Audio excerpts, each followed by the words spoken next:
dengan didikan keluarga yang mungkin keras tadi ya. Sekeras apa? Ya tadi seriously, gue pernah kayak misalnya lu kalau nakal terus, bandel terus, lu nggak usah jadi anak gue sambil bawa pedang. Itu nggak bercanda gue. Iya. Seriously. Bang Revo. Tepuk tangan. Siap. Tapi sebenarnya bukan tamu juga ya kalau disebutnya. Soalnya yang punya kolektif. Kalau disebutnya Salah apa sih, Bang? satu- Kalau salah disebutnya satu. apa sih, Bang? Gua dulu Statusnya founder. di kolektif. Oh, founder. Di kolektif, kebetulan juga di manajemen. Manajemennya include apa? Ya kita operator, terus setup anak-anak juga kan, kegiatan operasional dan lain sebagainya. Meskipun sekarang juga sudah ada kaderisasi. Jadi jadi lebih sedikit. Lebih sedikit. Berarti Lebih termasuk ke- ini ya? Lebih ke Kenapa strategi. ada alat-alat ini ya? Ya ini salah satu idea kemarin karena identik dengan productivity, identik dengan kreatif, identik dengan collaboration, kayaknya seru gitu. Banyak teman-teman yang pengen bikin podcast. Saya beberapa kali kan kesini gitu kan. Ya. Saya lihat-lihat, awalnya saya itu ke belakang. Mhm. Wah, ini ada space yang belakang. Tapi yang jadi kesan pertama saya itu kan office gitu Yes. awalnya. Terus ada studio. Loh, ada studio juga ternyata gitu. Dan ternyata itu masih sejalan juga ya dengan produktivitasnya itu. Betul. Karena ini buat konten juga. Benar-benar. Dulu niat awalnya malah kolektif itu coworking space, purely coworking space. Cuman seiring dengan waktu, seiring dengan perkembangan gitu, kayaknya kalau purely coworking space agak berat nih kan gitu. Butuh kreativitas, butuh macam-macam lah, banyak hal gitu. Sampai akhirnya kita twist menjadi office and coworking gitu kan, dimana backbone-nya ya tadi sewa office, tenan, meeting room, dan yang paling update ya ini studio podcast ini, gitu Mas. Dan sebelumnya ini buat teman-teman yang nggak tahu ya, Bang Revo itu aku baru jumpa itu malah kali ini ya. Tadi sebelum ini Ya. kita ngobrol-ngobrol, sebenarnya banyak cerita seru yang Oh, udah gitu ya? diobrolin. Tapi masih off the record sih tadi. Padahal seru banget loh, sayang banget ya. Mic-nya tadi nggak Yaudah, bawa ke sana aja. kita pulang kita ngobrol dulu aja. Iya. Nah, ini kita coba bedah satu-satu ya, Bang. Siap. Insyaallah. Ini kita mulai dari mana ya? Mungkin gini. Antara F&B dan kreatif. Kenapa memilih itu? Soalnya banyak orang itu yang memilih ketika F&B ya F&B doang, ketika Oke. kreatif ya kreatif doang. Kenapa menggabungkan dua unsur itu? Jawaban yang pasti atau enggak nih? Ya biasanya Kalau- suka yang pasti-pasti sih. Jawaban yang pasti kan karena takdir, Mas. Waduh. Takdir karena ditakdirkan. Selesai ya kita ya. Nah ya. Sangat seru sekali ya Takdirnya. episode kali ini ya. Oke, kalau yang tidak pasti. Tidak pasti. Yang penuh ekspektasi apa ini? Jadi memang karena satu lingkungan, kedua mungkin gift God ya. Jadi saya passionate banget di industri F&B. Saya passionate juga, seneng banget gitu ya di industri kreatif gitu kan. Khususnya karena kita juga punya creative agency, jadi mau nggak mau, suka nggak suka, ya harus suka gitu kan, jalanin itu. Tapi F&B duluan sih, F&B duluan dengan mungkin tadi kita cerita-cerita ya terkait dengan kenapa terjunnya di bisnis F&B gitu.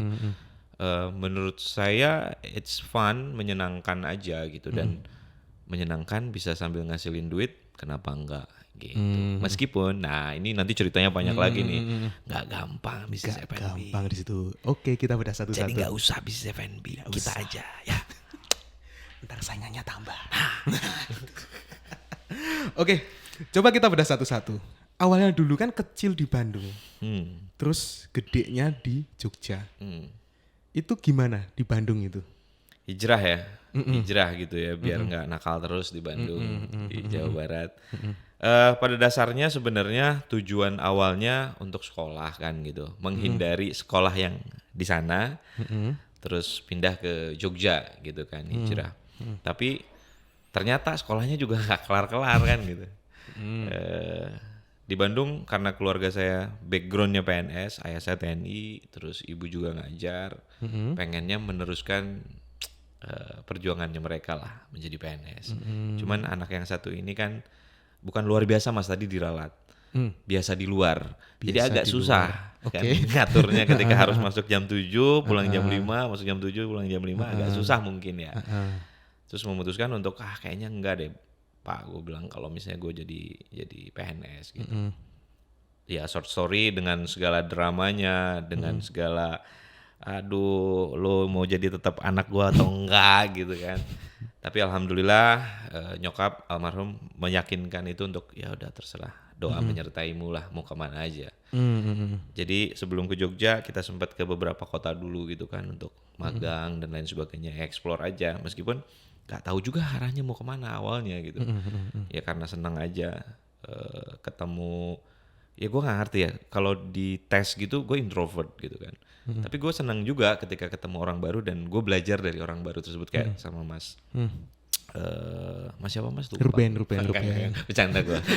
Actingnya bagus banget, serius. Ketemu sama Sampai Mas. kaget saya. Ketemu Mas Ruben mungkin baru via WhatsApp, via call kemarin juga senang karena gue juga pasti bisa dapat pelajaran gitu, dapat sesuatu dari Mas Ruben gitu. Saya harus dapat lebih banyak dari Mas Ruben ketimbang saya. Kenapa tiba-tiba pundak saya berat ya ini? Oke, kecil di Bandung. Latar belakang di Bandung gimana? Kan di Bandung itu berarti sama bokap, nyokap gitu ya. Ya. Yang bokap itu sebagai seorang TNI, Ya. nyokap guru ya. Ya. Guru. Nah, sedangkan kenapa bisa nyemplung ke dunia F&B and kreatif? Ya itu tadi takdir. Itu jawaban pasti, yang nggak pasti Jadi, aja lah. zaman dulu sekolah juga kan karena bokap nyokap juga seneng masak. Keduanya tuh seneng masak Mas. Di keluarga itu berdua ini seneng masak, bahkan jualan gitu kan. Di sela-sela itu tuh jualan. Ada yang ngurusin gitu kan. Nah dari situ tuh gue ngeliat sering nge-explore aja, dari mulai masak Indomie dikreasiin, nyebut brand lagi gue, nggak apa-apa ya. Masak mie instan dikreasiin gitu kan, masak apa-apa tuh dikreasiin. Zaman gue dulu kan nggak ada YouTube, nggak ada apa ya, tapi seneng aja gitu ngelihat. Zaman gini, acara masak-masak di Indosiar. Acara masak-masak ya. Kalau Bu Siska. kayak Bu Siska. Gue seneng nontonin itu, to be honest. Jadi ketika misalnya ada masakan apa gue cobain, meskipun mungkin bahannya nggak sama ya, tapi itu jadi poin, jadi trigger gue untuk suka dengan masak. Sampai akhirnya gue ngerasain bahwa masakan gue dirasain sama orang itu enak. Nah dari situ kan seneng kita. Nah dari situ juga muncul bahwa oh yaudah deh, kayaknya nge-explore apa lagi sampai sekarang. Jadi senengnya bikin apa gitu. Awalnya dari masak itu ya. Gitu, betul. Terus ke F&B. Ya, Nah, di situ. kita coba throwback dulu ya. Ya. Kehidupan di Bandung. Apa beda jauh nggak kalau sama di Jogja? Jauh lah. Berapa kilometer nih dari Bandung ke Itu Jogja? jaraknya. Oh, jaraknya. Kehidupannya gimana? mengingat gini kan seorang ayah itu gini, correct me if I'm wrong. Ya. Biasanya kalau ayah yang tentara itu sangat keras. Pasti. Banget. Itu sekeras apa? Sekeras ditodong samurai ketika lu nggak nurut sama dia gitu kan. Nah jangan-jangan bukan TNI itu, dia samurai itu. Orang Jepang tuh. Ya karena bokap almarhum juga kan. Ya, jadi kedua orang tua gue udah almarhum. Doa terbaik buat kedua orang tua gue ini yang melahirkan gue saat ini. Dengan kerasnya bokap dan dengan lemah lembutnya nyokap itu justru menjadikan gue saat ini ya.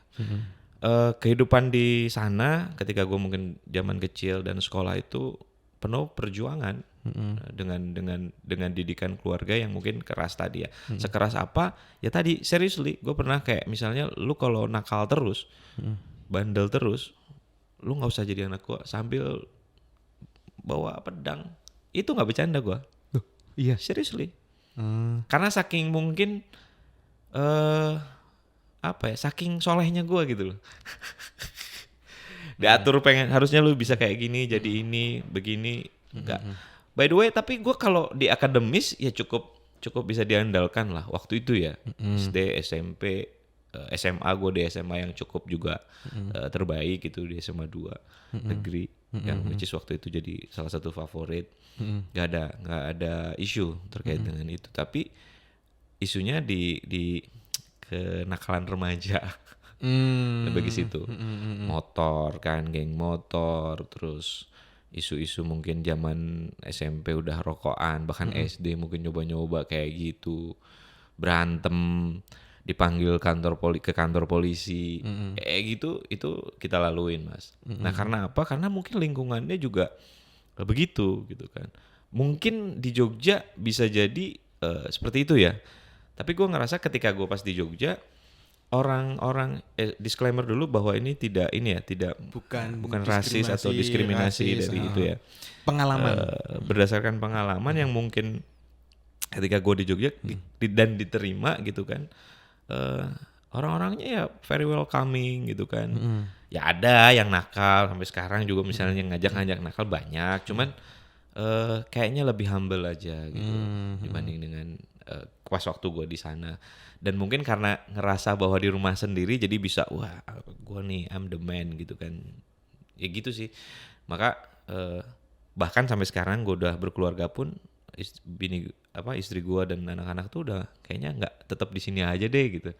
Saking mungkin nyamannya Jogja. Bahkan mungkin ada statement atau stigma bahwa kalau udah pernah ke Jogja lo nggak bakal bisa balik pulang ke rumah lo gitu, pasti kangen lagi ke Jogja dan bisa-bisa lo stay terus di Jogja gitu. Dan itu yang gue alamin banget gitu ketika gue di Jogja. Gitu Mas Ruben. Oke. Kalau biasanya orang-orang kita coba throwback lagi ya, kita tarik ulur ke belakang. Ya. Kan masa kecil dulu sama bokap, nyokap, terus sama saudara-saudara juga ya? Ya. Berapa bersaudara? Kalau yang bisa disebutkan 3 bersaudara lah. Ya. Apa kok ada ini tuh? Ya kan ada saudara yang lain. Oh, saudara yang lain. Kita semua saudara kan? Iya kan? Ada saudara yang lain. Oh, keluarga. Iya. Kalau keluarga itu ngutang gampang loh. Iya. Ya. Oke, itu 3 bersaudara ya. Ya. Terus kalau secara saudara gimana? Kedekatannya gimana dan profesinya hampir sama nggak di situ? Nggak. Beda-beda semua. Gue pribadi sama keluarga mungkin ya pada saat itu boleh dibilang tidak terlalu dekat sama bokap nyokap. Artinya tidak dekat itu karena ada boundaries itu, karena ada barrier tadi ya, kencang gitu kan, keras. Orang-orang sekarang kan zaman dulu gue ketika ngelewatin bokap atau mau minta sesuatu bokap aja kayak takut-takut kan. Nggak tahu kalau zaman sekarang apakah masih ada kayak gitu atau enggak gitu. Nah, dari situ kan kayak nggak terlalu dekatnya karena itu gitu. Sama saudara-saudara gue juga mungkin ya lulu gue aja gitu kan. Gue main kemana, adek gue yang main kemana gitu kan. Nggak yang sering saling main bareng gitu, nggak juga gitu. Terus kalau ngomongin sekarang jadi apa mereka, ya kebanyakan ngikutin keluarga. Kecuali adek gue yang terakhir itu mungkin sekarang udah wira swasta juga gitu. Kebanyakan ya di keluarga gue sejalur kebanyakan sama itu ya bokap nyokap. Yes, betul. Adek gue yang perempuan juga ngajar. Sisi rebelnya itu nemu dari mana? Aku itu nggak tahu juga ya. Jadi kayak itu ngerasa bahwa ya ini kalau gini, gue ngelakuin sesuatu itu berdasarkan apa yang gue suka aja gitu. Saat itu ya, bahkan mungkin nggak ngerti kaidah-kaidah apapun gitu, agama dan lain sebagainya. Pokoknya gue suka ya gue kerjain gitu. Nah sampai sekarang pun sisi itunya masih ada. Tapi ya ada rambu-rambunya, rambu-rambu agama kan dari sisi syar'i, jangan sampai lu menabrak sisi syar'inya, atau dari sisi kaidah bisnis apapun yang lain gitu kan. Nah, ditanya sisi rebelnya dari mana, lingkungan mungkin bisa jadi ya, karena terbentuk dari lingkungan yang gue pulang sekolah tuh nggak langsung pulang ke rumah gitu. Bisa pulang ke rumah tuh mungkin jam 7, jam 8 malam gitu. Itu pas apa? SD, SMP? Dari SMP udah begitu. Gue di SMP namanya SMP Pasundan gitu ya. Which is di situ orang-orang yang mungkin SMP-nya itu apa ya? Gue takut ini juga nih. Salah ngomongnya. Ada stigma di sana. Ya stigmanya kan nakal-nakal gitu loh. Gitu kan. Tapi gue ngerasa nggak gitu juga gitu. SMP gue tuh yang melahirkan mental-mental yang menurut gue tuh juga jagoan gitu. Jago di jalan. Ya kan gue kenal tawuran pertama kali itu kelas 1 SMP. Gue kenal beneran berantem itu kan di SMP gitu kan. Jadi ya faktor lingkungan, terus faktor juga kondisi keluarga yang juga tadi mungkin sudah disebutkan. Jadi ngerasa bahwa ya udah kalau lu nggak kuat, lu lu mau jadi apa, lu mati gitu loh. Jadi you have to be strong man. Jadi lu harus punya prinsip juga gitu kan. Apa yang lu perjuangin, lu harus perjuangkan itu sampai titik darah penghabisan. Gitu. Dari SD udah ngerasain jualan? SD gue pernah jualan. SD kelas 5 apa kelas 6 gitu, gue masih inget tuh di event-event Agustusan gitu. Jadi keluarga gue tuh punya, di rumah itu ada lahan lah kecil kayak kebun-kebunan gitu. Terus ada buah rambutan, ada buah sawo, ada buah belimbing, macam-macam buah-buahan itu ada tuh. Gue petikin tuh buah-buah tuh. Gue petikin, gue ambil apa sih namanya ya, tampah ya, yang buat jualan itu. Gue keliling kompleks men, keliling kompleks jualan, dan nggak ada trigger, maksudnya nggak ada yang nyuruh, nggak ada apa. Gue ngerasa bahwa semua orang tuh kayaknya suka deh, karena tetangga-tetangga tuh suka. Dan gue jualannya ke komplek gitu aja, nggak lama men, abis barang itu abis gitu, jualan gue tuh abis. Terus hasil duitnya, karena pas waktu itu acara 17-an Agustus gitu, gue seneng aja gitu ketika tim RT kita ini main bola gitu kan, terus gue sponsorin, bahasanya sponsorin lah kalau sekarang ya. Itu SD Gue jajanin. Iya. Cuman bahasanya ibaratnya kayak disponsorin. Gue datang, gue dapet duit nih, terus gue ke warung beli minuman kayak gitu. Oh disemangatin ini, nanti dapat minuman ini gitu. Nah gue seneng banget waktu itu gitu kan, karena gue bisa dapet duit jajan gitu. Ya konteksnya anak SD bro, jajan bukan bisnis gitu kan. Jadi spendnya ke situ tuh juga, dan gue ngerasa seneng. Lalu pas SD, ketika mungkin lu jajanin orang dan orang itu kayak, wih, si Revo nih gila nih, kan seneng gak sih, bangga gak sih gitu kan. Nah gue mungkin feel-nya kayak gitulah kurang lebih. Tapi nah behind the story, abis itunya gitu kan, bokap marah gitu kan, nyokap lu ngapain malu-maluin dan segala macam lah. Gue bilang gue gak nyolong, gue gak apa gitu kan. Itu udah ada pertentangan ya. Iya kan, jadi kayak ya nggak apa-apa. Ya gue juga menghargai pendapatnya kedua orang tua gitu juga, supaya mungkin kesannya lu tuh ngapain sih kayak gitu gitu. Tapi ya I'm fun gitu, gue seneng aja gitu, dan nggak ada gengsi. Gue pernah juga jualan apa sih, es yang ditali-taliin gitu. Es lilin.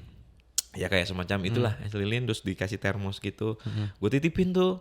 Jadi gue bikin, karena abis di rumah itu ada warung-warungan kecil gitu kan.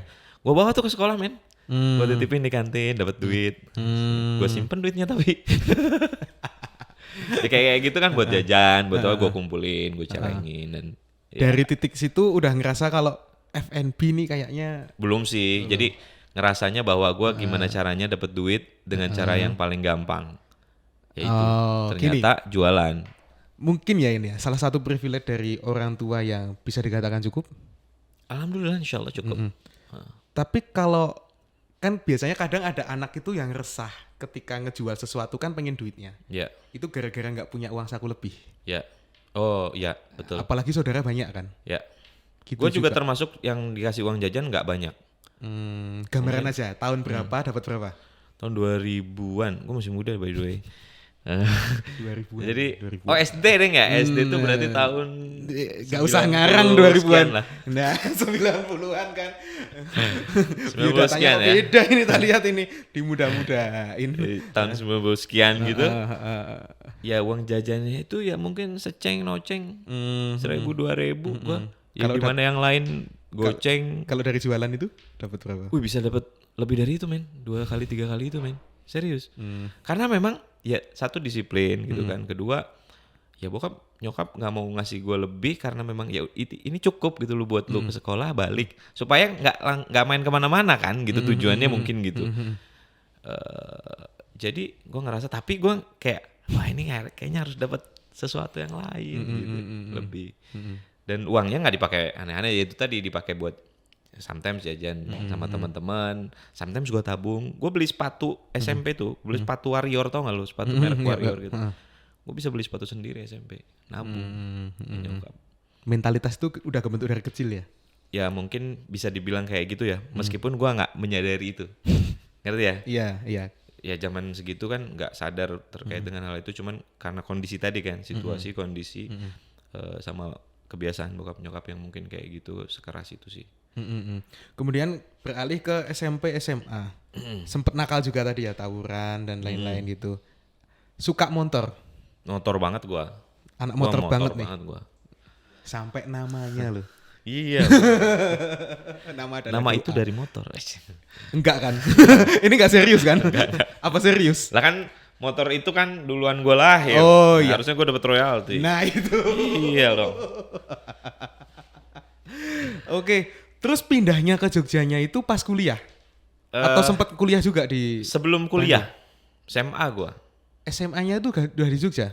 Tapi nggak stay ya, maksudnya bolak-balik. Gue masih main gitu lah ibaratnya. Udah ke Jogja terus ngerasa bahwa wah kayaknya ini Jogja nih bakal jadi. Tapi ada keluarga di Jogja? Dulu ada, dulu sempet ada omku di sini gitu kan. Sampai sekarang pun ada deng. Maksudnya tapi pada saat gue stay itu benar-benar memutuskan untuk di sini, gue nggak ada sama sekali. Jadi gue benar-benar sendirian gitu, bertahan untuk sendiri. Itu tahun 2000 lupa gue 2004 2005 lah, antara tahun itulah. Jalan-jalan tanpa kompas tuh gimana, bro? Menyenangkan, bro. Lu nggak diatur apapun gitu. Dan nah mungkin kayak lu takutnya wah kehabisan duit gitu ya. Itu. Karena mungkin dari zaman kecil gue kayak tadi itu ya, gue nggak gengsi untuk kayak gue boleh nggak di sini, gue boleh nggak apa ya bukan minta sih, ngelakuin apa yang bisa. Gue pernah di Malioboro tuh jualan kopi saset, tau nggak? Jalan gue jualan kopi saset, dapat berapa ribu gitu. Pernah gue ngelakuin itu. Gue pernah jualan gerobak bubur di Jalan Kaliurang, pernah gue. Jadi ya udah nggak ada masalah. Yang penting halal, ngasilin duit. Kalau di jalan kan biasanya salah satu cara nyari kompas itu ada abang-abangan. Punya abang-abangan nggak dulu? Oke. Nah dari zaman kecil ya, SD gue temenannya sama anak SMP. SMP gue temenannya sama anak SMA dan ke bawah sampai sekarang. Gitu. Makanya gue tadi bilang gue tuh sebenarnya masih muda. Jadi kayak karena teman-teman gue tuh di atas gue semua, jadi ke bawah tua gitu loh, men. Ngerti nggak? Ini karena pergaulan ya ternyata ya.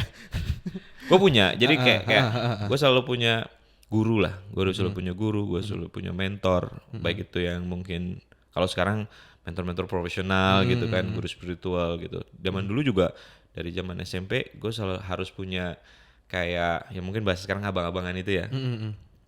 Tapi lebih ke apa ya? Mengalihkan perhatian aja sih. Jadi gini, di keluarga itu kan gue nggak diajarin tentang yang kayak gini gitu kan. Nah orang-orang luar ini yang ngajarin gue, lu tuh harus kuat, lu tuh harus kayak gini loh, lu harus kayak gini. Secara langsung ngomong. Kalau bokap nyokap kan nggak secara langsung, tapi dengan habit, dengan ambience-nya yang kayak gitu aja gitu. Tapi kalau abang dulu SMP itu masih inget, gue jualan kayak sepatu KW, topi-topi KW, itu kan belum banyak zaman gue dulu. Itu dari abang gue, anak apa ya IKJ apa di Jakarta kan kuliah gitu. Gue SMP tuh Mas Erwin, sampai sekarang masih inget gue. Karena modalnya cuman ini doang, katalog doang, kertas. Gua di print gitu ya? Di print, terus gue datengin ke kelas-kelas. Ini gue mau ini, gue catetin. Dilaminating nggak biar gak lecek? Bukan dilaminating, dikasih plastik dimasuk-masukin gitu doang. Kayak binder binder. ya? Iya kayak binder. Buku foto album. Ya kayak gitulah, kayak binder gitu terus masukin kayak gitu. Jadi kalau kena air itu udah habis itu gambarnya. Nah gue samperin ke beberapa teman, dan gue waktu itu sempat aktif juga di streetball kan, di basket lah. Jadi kenal ketika pas di luar acara tuh gue sepatu-sepatu basket gitu kan, yang KW gitu. Lumayan men. Harganya selisihnya lumayan lah, di atas 50% gitu kan, dan orang nyoba-nyoba dulu gitu. Laku. Gue dapet duit lagi dari situ. Tapi itu yang bukan sehari rusak gitu kan sepatunya? Enggak, zaman dulu KW-nya juga oke sih menurut gue ya. Gue masih inget, gue masih nyimpen waktu itu sepatu N1, nggak tahu sekarang masih ada nggak ya? N1 tuh buat sepatu street baller, freestyler. N1, terus Jordan gue masih waktu itu juga pakai. Which is zaman waktu itu sepatu-sepatu itu tuh, waduh itu kayaknya orang-orang kaya doang yang pakai gitu. Wih gila, gue udah pakai KW tapi dari situ akhirnya gue nabung bisa beli Macbeth, bisa beli Vans, bisa beli macam-macam kayak gitu. Ngumpul sama anak-anak, kalau zaman sekarang nyebutnya mungkin anak skena musik gitu ya. Anak skena musik nyambung di situ. Gue dulu punk men, rambut gue SMA itu sempet itu ungu, dikasih purple lem gitu. Wah iya, ya seriously. Tapi nggak pang-pang yang ya sorry saya yang kumuh-kumuh gitu. Pang tapi enggak. mandi. Yoi Pang dong. tapi wangi gitu ya. Pang tapi wangi. Tetap rebel Pang gitu itu kan. attitude. Iya, kayak gitu. Oh. Jadi zaman SMA tuh gue udah rambut ke sekolah gue pang apa wisudaan gitu. Asli ada fotonya tuh lu lihat ntar kayak pang gitu main lagu-lagu pang itu. NoFX kalau tahu lo. Oh iya, NoFX tahu. Misfits gitu-gitu ya, Rancid gitu. Nah, gue bawainnya NoFX sama Rancid waktu Oh. itu. Time Bomb. Time Bomb, aduh. Sempet kayak gitu. Terus masuk ke hardcore, terus masuk ke beberapa genre lah alternatif. Nirvana. Oh iya, iya. Sempat kayak gitu gitu. Jadi kan waktu ya mungkin zaman sekarang juga anak sekolah kayak gitu kali ya. Iya, iya. Ngikutin role modelnya gitu kan. Pas grunge gitu kayak si Kurt Dengan Cobain, stylenya kayak gitu. State Kurt Cobain. Bajunya didobel Zaman gitu ya. Linkin Park itu kan, gue sempet tatonya pengen link kayak si Chester Bennington gitu. Oh, yang api-api itu, Triple. tribal. Triple gitu. Heeh. Gue tatoin, cuman non permanen kan gitu kan waktu itu. Sampai kayak gitu. Limp Bizkit, gue ngefans banget sama Westboro. New metal ya, suka ya? Ya kan ganti-ganti itu setelah genre ini. Sampai gue sempet ngefans banget sama West Borland gitu. Ah, Nyari-nyari lensa itu hitam. Sampai gimana caranya nabung biar mirip dapat ya. dapat lensanya itu. Kesampaian gue. Gitu men. Masa sekolah kayak gitu ya? Masa sekolah gue kayak gitu. Boleh dibilang sisi kelabunya, sisi kelamnya iya, sisi funnya juga iya. Gue tipikal yang mungkin ya tadi gue introvert tapi seneng ketemu orang, tapi nggak seneng dengan keramaian yang drama-drama gitu. Jadi, nah dari situ banyak juga yang nggak seneng sama kita kan jadinya gitu.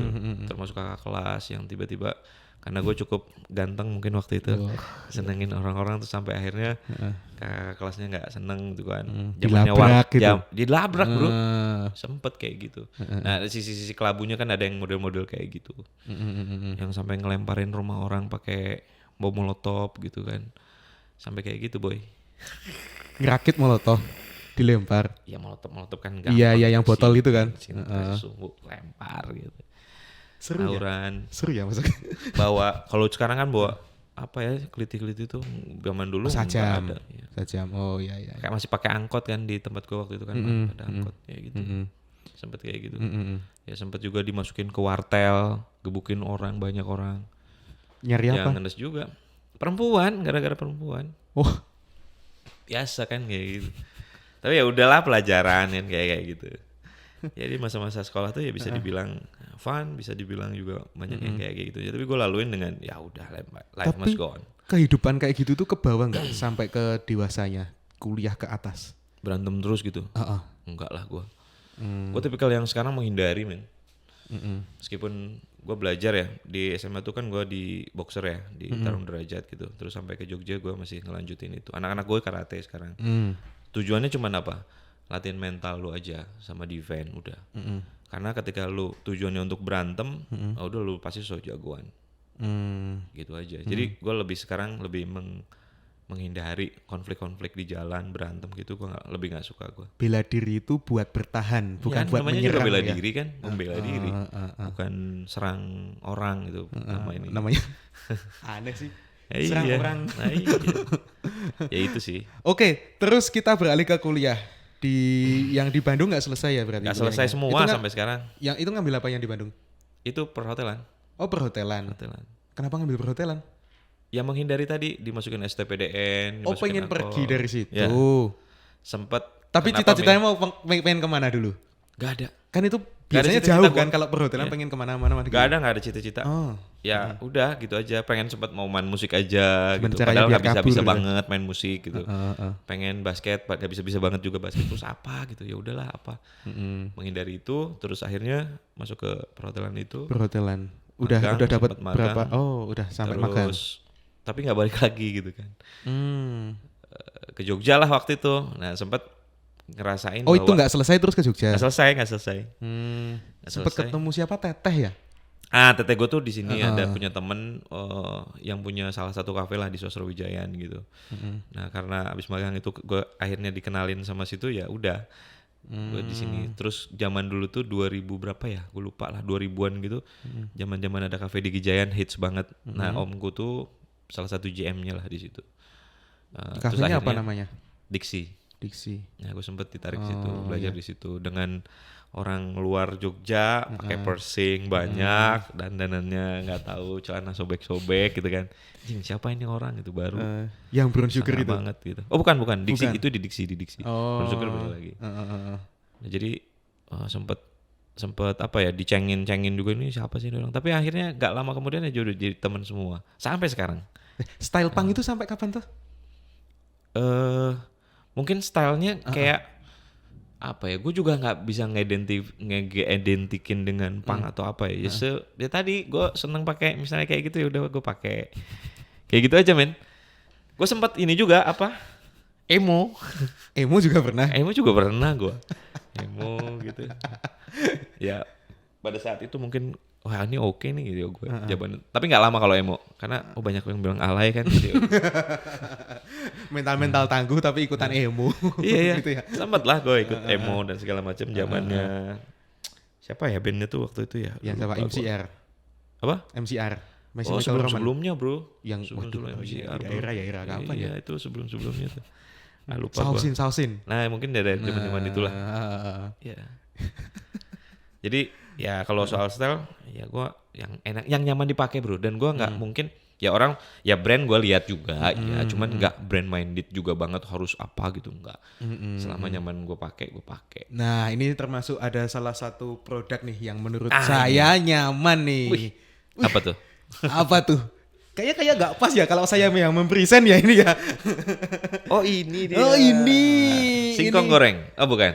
Ah ini menariknya gini, Bang Revo aja saya tanyain nama menunya nggak paham ini. Nggak tahu gua. Nah ini apa ya? ada orangnya marketing nih di sini. Mana dia? Ini apa namanya ini? Refresh. Waduh. Oh French fries. Oh. French fries, saus keju ya. Saus keju. Kentang goreng, saus Iya. keju. Enak ini buat nongkrong-nongkrong. Masa sih bro. enak sih? Cobain dong. Masa sih? Tuh udah bumbu-bumbunya Kalau hijau-hijau. enak nyobain dong Oh, iya, sekalian. Siap. Mantap nih kayaknya. Ini sausnya keju nih guys. Ini meskipun tadi udah lama ya kan, dingin dan segala macam, masih crispy men. Masih Nah. sih.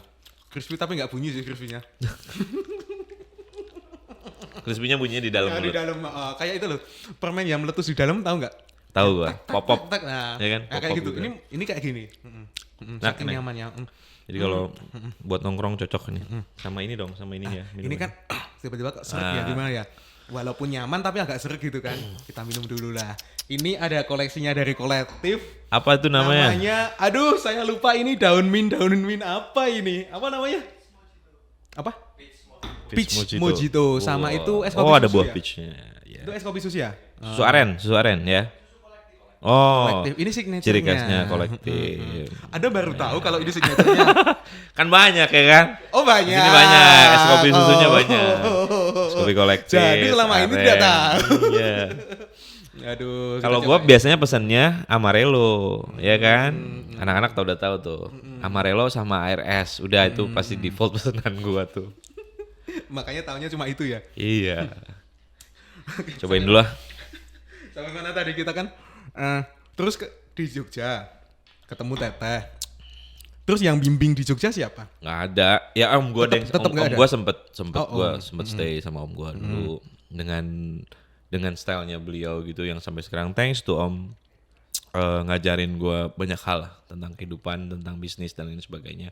Meskipun mungkin sometimes tidak sejalan ya ininya apa Dalam hal namanya. apa? Pemikiran. Ya. Ya om yang mungkin apa istilahnya tuh apa terstruktur ya, terstruktur, disiplin dan segala macam. Gue yang kayak gini kan beda tuh. Pulang jam 2, jam 3 pagi gitu. Tapi bukan jam 2, jam 3 pagi gue nggak nongkrong nggak jelas gitu, nggak men. Meskipun gue di motor ya. Di Terus motor ngapain tuh sampai jam 3? Jam 3? Gue ngumpul sama teman-teman nunggu subuh men. Subuhan. Nunggu subuh. Oh, Ya lo tau Biker Subuhan Jogja. Nah, gue dulu di situ itu ada. perannya untuk menjaga Indonesia. Oh, iya. Nah, kalian semua tidur. Iyalah. Saya yang sama kawan-kawan jaga Indonesia gitu kan. Gantian gitu kan. Iyalah ngapain sih kelitah-keliti kami motor yang yang jaga, gitu ya. motoran yang nggak jelas misalnya gitu kan. Ya bukan berarti yang teman-temannya itu nggak jelas ya, cuman Kalau motoran jelas gak? maksudnya motornya jelas. Jelas lah motornya. Jelas. Tergantung orangnya ya. Tuh. Tadi kan terus di STIE YKPN. Sempat sebentar Hmm. ngambil manajemen bisnis atas inisiatif sendiri, biaya sendiri. Inisiatif Tujuannya sendiri. cuman pengen tahu orang-orang di sana kayak apa. Karena kan stigmanya waktu itu orang-orang kaya, Iya. ya kan? Sampai Sedangkan sekarang gua kan iya. bukan orang kaya. stigmanya Oh sampai gitu. sekarang ya. Mm. Nah, kenal sama beberapa orang, temenan, ya udah. Ya di situ sempat ya begitulah kehidupannya di STY KPN kan. Apa Yang tuh? hedon dan lain sebagainya. Oh, jadi di sini tuh ada yang kayak gini. Oh, jadi tahu lingkungan Jadi seperti tahu itu. lingkungannya, terus gimana caranya gue kenal sama dosennya gitu, belajar dari mereka. Deket juga sama dosen. Sempet deket. Sedekat Sampai apa? sekarang sama dosen-dosen gue yang pernah kenal sama gue jadi teman main. Lu boleh tanya, terakhir kan gue kuliah di Amikom tuh, sama dosen-dosen Amikom, CS banget gue, bestie. Ya karena gue seneng banget gitu ketemu yang bisa jadi think tank temen ngobrol kayak gitu, dan gue dapat banyak insight gitu lah, sama-sama ngasih insight lah gitu. Di sampai deket sama dosen. Tapi itu ya, yang menarik itu introvert ya katanya kalau tes. Iya kalau di tes gue introvert kok, thinking introvert kalau nggak salah. Soalnya gini loh, aku tuh juga. Tapi mungkin introvert tuh bukan berarti yang nggak Iya. sosialisasi kali Bukan ya. ke sosialnya, lebih ke penyerapan energinya. Oh ya nggak tahu gue juga Ya nggak ngerti. paling sih. Soalnya Abi sering ngomongin kayak gitu, jadi Oh gitu saya ya, nggak Bi? ganggu sih. Waduh. Saya ngikut. Abi ternyata ahli psikologi ternyata ya. Salah masuk jurusan lu. Oke, terus mulainya ke FNB yang profesional itu kapan? Kan dari Ya. YKPN terus Amikom sempet ya tadi? Amikom sempat. Heeh. Ya Amikom. Sorry, yang Amikom apa ngambilnya? Ambil sistem informasi. Ya, sangat Bikin sangat website, acak bikin sekali apa. ya. Iya makanya gue seneng sesuatu yang gue bahkan sempat belajar psikologi dasar dan segala macam. Gue sempat ngedalamin apa yang mempelajari orang-orang itu. Orang apa? Orang Antropologi ya. Oh, yang lebih ke penemuannya. Penemuan. Gue gitu, sempet lu antropologi. baca-baca kayak gitu. Terus pada zaman setelah dari diksi itu gue ke UAD sama ketemu sama orang-orang filsafat di Masjid Sudirman, di dekat Masjid Sudirman Wah, ini situ sama di kalau dihitung-hitung udah S5 ini. ya seneng aja men sama orang-orang filsafat kan ngeliat debatnya mereka gitu dengan aduh kayak gini toh gitu. Seneng gue kayak gitu explore kayak gitu. Dulu zaman di diksi tuh gue sampai sama orang-orang di belakangnya tuh kan daerahnya banyak santren, sama orang-orang santren sampai ke gang mana tuh, gang Buntu itu sampai ke Janti itu gue kenal itu. Maksudnya tahu gue harus misalnya pulang malam tinggal kemana dan lain Udah tahu jalurnya ya. udah tahu jalur sampean. Jadi nggak worry waktu itu ya. Kalau sekarang pulang ke rumah. Ya, sebelum kita bahas tentang keluarga ini kita coba bedah awalnya FNB profesional itu gara-gara apa? Abis kerja kayaknya, abis ngerasain kerja di beberapa tempat ya di diksi, terus gue ikut lagi sama saudara gue tuh, mam gue tuh dibikin namanya Iga Bakar Jogja, lumayan terkenal tuh dulu, ada beberapa tempat juga. Nah dari situ gue nggak langsung ke F&B-nya tapi belajar marketingnya, marketing. Sempet gue di produksinya, terus habis itu ke operasional baru ke marketingnya. Nah di situ mulai mendalami tadi creative agency dan lain sebagainya, malahan tapi tidak profesional lah istilahnya, masih main-main. Nah karena ketemu sama temen namanya Jack waktu itu, ketemu sama temen gue ini, terus kliennya banyak kan F&B, nah belajar lebih banyak lagi di F&B itu, bikinlah warung sendiri, bikin warung burjo sendiri. Burjo yang jualan burjo kan? Atau burjo yang Warmindo apa? ya? Oh Warmindo. Burjo Warmindo gitu. Iya. Soalnya ada yang, tapi Warmindo itu ada yang jualan burjo juga ya kayaknya. Banyak kan, memang harusnya jualan kayak gitu kan. Kalau di sana. Kok diharusin kenapa? Ya kan defaultnya dari sana kan katanya begitu. Berarti banyak yang nggak default sekarang. Banyak yang sekarang kan artisan sekarang Warmindonya. Oke. Skena Warmindo. Dari itu ya berarti udah nyobain beberapa ya. Iga Bakar pernah. Ya, terus itu. burjo pernah. Terus apa jualan lagi? bubur jagung pernah, jualan ramen. Gue punya start ramen dulu beberapa. Itu pernah, coffee shop pernah. Ayam crispy pernah. Wah, kalau di berapa jam lagi nih kalau diceritain tadi. Kalau yang ini kita coba langsung lompat ya ke kolektif. Kenapa bisa kebentuk kolektif? Bikin apa, Bi? Lu nggak tahu ya? Udah jalan berapa tahun tuh ini? 5 ya? 4 kayaknya, 4 Oh, tahun 4, ya. Gue 4 juga menuju lupa. 5. Gue lupa. 2018 tuh. 19, 20, 21, 22, 23. Oh iya, 5 tahun ya ternyata. Masya Allah. Kayaknya 18 tuh ya. Gak kerasa juga ya. Itu awalnya gimana itu? Gini. Teman-teman ini termasuk saya kan basicnya consulting ya. Consulting coach waktu itu ini kan short story ya, setelah melewati beberapa tadi. Setup lah. Jadi ada teman kami tuh dulu Mas Ardan itu setup di ekologi, sinergi, ketemulah kita juga dan lain sebagainya, berinisiatif untuk ngeramaikan Jogja dengan konsep yang baru gitu. Jadi terus kebetulan waktu itu juga kita didatengin salah satu dari yayasan yang sekarang business owner juga gitu di sini, ngobrol lah di situ, bikin konsep bareng. Terus semua tuh yang mikirin brand, yang mikirin logo, yang mikirin operasional dan segala macamnya kami gitu. Dan diterima, ya udah gas. Melewati beberapa fase drama juga, tanah yang gak beres, sewa lahan yang gak beres, terus apalagi yang di sini juga fase-fasenya apa Bi? Kenapa dia ketawa gitu? Lah iya, Bi. Tanah yang nggak beres kenapa ketawa, Bi? Ada apa dengan tanah yang nggak beres? Zaman dulu gitu. Kamu Karena pernah memang dilempar bener. tanah kuburan, Bo? Tanah yang nggak beres itu Ketawa-ketawa. maksudnya akadnya, maksudnya waktu itu. Oh, akadnya, Bi. Oh zaman sekarang kayak TKD, Kalau TKD belum pernah gitu. akad jangan ngomongin itulah. Terus di sini juga dibangun, terus negosiasi, sempat alot dan lain sebagainya, dan sampai ya terbangun lah. Belum ada yang belakang tuh, belum ada garden, cuman sampai tengah situ doang. Nah, terus ya singkat cerita lagi bahwa konsep awalnya pengennya coworking space, bener-bener coworking space, maka gue belajar lagi tuh coworking space yang bener tuh kayak gimana. Ternyata bukan jualan F&B bro kalau coworking space. Justru malah bukan F&B. Bukan sama sekali. Terus? Jualan creative things, jualan produknya itu adalah kan coworking ya, kerja bareng. Kita kerja bareng sama startup, kita fasilitasi dengan medianya ya space-nya ini, berpikir produk apa yang bisa dikolaborasiin, yaitu produknya. Biasanya gitu. Banyak tuh, makanya gue belajar ke Bali, belajar ke Malang sama teman-teman di coworking space, sampai sekarang masih di coworking space Indonesia, masih belajar di situ.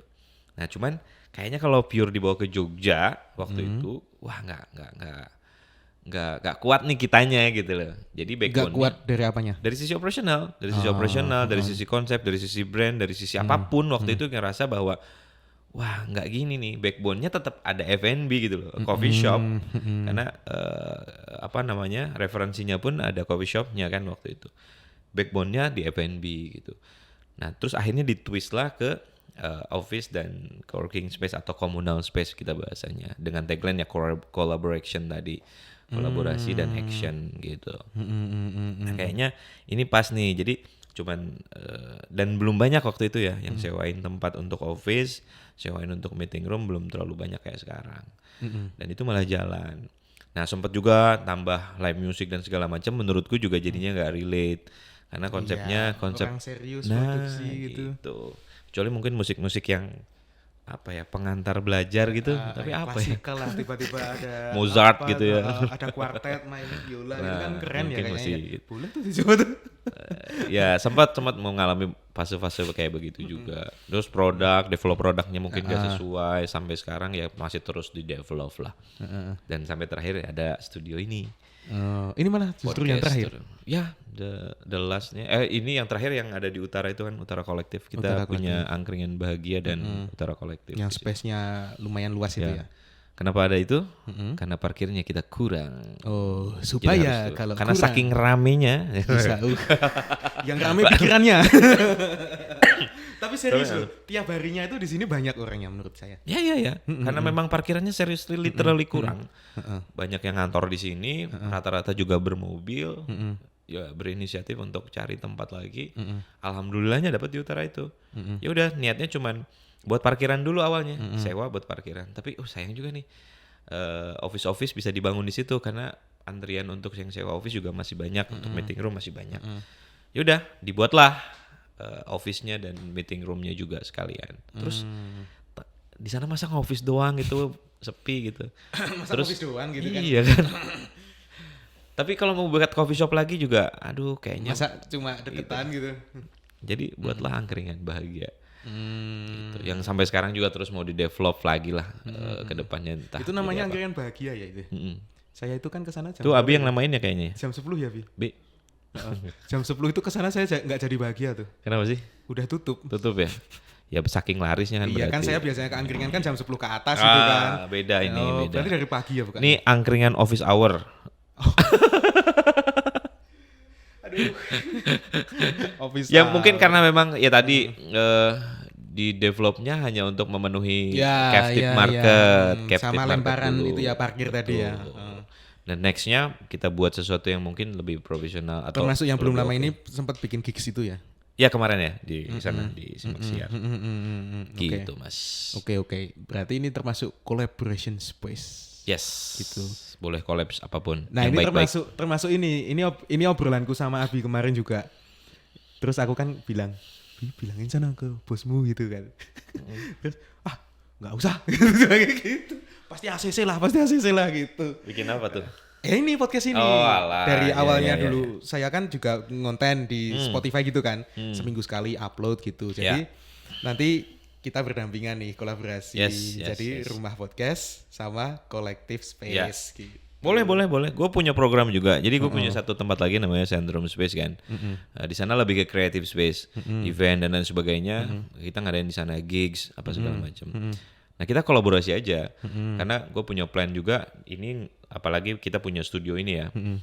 Banyak hal yang mungkin bisa diangkat. Entah itu edukasi, dakwah, terus bisnis dan lain sebagainya ditemain aja. Gue bisa datengin beberapa orang yang mungkin relate juga nanti. Dakwah mau ustadz siapa misalnya nanti boleh di podcastin. Bisnis mau siapa gitu boleh. Dari yang skala lokal sampai nasional bisa didatengin gitu kan. Nah lu temain aja nanti Bi. Ya. Bi? Minta budget nanti ya. Nextnya Ustadz loh Bi, kamu boleh kok Bi. Iya nggak apa-apa sejaman puasa. Pas nanti puasa kan bisa tuh. Kan gitu dihidupin lah ini. Iya. Biar jadi manfaat. Nah, dan kalau ngomongin cuan itu efeknya nanti. Iya. Manfaatnya dulu aja digedein. Ya. Bi saya digandeng terus ya. Yoi. Selama memenuhi standarisasi dan kualifikasi ya Bi ya. Nah itu apa tuh standarnya tuh? Apa tuh? Tanya Abi lah. Abi tidak tahu sepertinya. Oke, ini kita hampir 1 jam ngobrol ya ini ya. Siap. Terlebih lagi habis ini kayaknya masih ada meeting ya. Betul jam ya bentar lagi jam 8. Super sibuk loh. Enggak super sibuk Abang sebenarnya saya tadi. satu ini tuh. Kemarin teleponan cuma 5 menit gak nyampe. Sorry. Siap mas. Oke siap.